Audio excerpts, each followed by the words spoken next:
Chapter 9. It took over an hour of staring into the dark, but Thomas eventually fell asleep. And when he did, his dreams were a slew of scattered images and memories. A woman sitting at a table, smiling as she stares at the wood surface directly into his eyes. As he watches her, she picks up a cup of steaming liquid and takes a tentative sip. Another smile. Then she says, "Eat your cereal now. That's a good boy." It's his mom, with her kind face, her love for him evident in every crease of her skin as she grins. She doesn't stop watching over him until he eats the last bite, and she takes his bowl over to the sink after tousling his hair.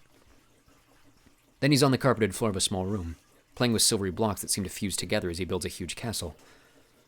His mom is sitting on a chair in the corner crying. Thomas knows instantly why. His dad has been diagnosed with a flare, is already showing signs of it. This leaves no doubt that his mom also has the disease, or will soon. The dreaming Thomas knows that it won't be long before doctors realize that his younger self has the virus, but is immune to its effects. By then, they develop the test that recognizes it. Next, he's riding his bike on a hot day. Heat's rising from the pavement, just weeds on both sides of the street, where there used to be grass. He has a smile on his sweaty face. His mom watches nearby, and he can see that she's savoring every moment. They head to a nearby pond. The water is stagnant and foul-smelling. She gathers rocks for him to toss in the murky depths. First, he throws them as far as possible. Then he tries to skip them the way his dad showed him last summer. He still can't do it. Tired, their strength sapped from the stifling weather, he and his mother finally head home. Then things in the dream, the memories, turn darker.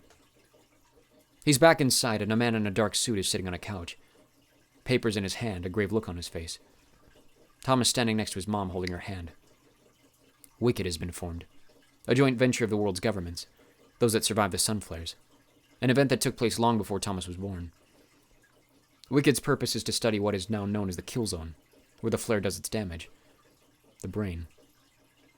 The man is saying that Thomas is immune. Others are immune. Less than 1% of the population, most of them under the age of 20, and the world is dangerous for them. They're hated for their immunity to the terrible virus, are mockingly called munies.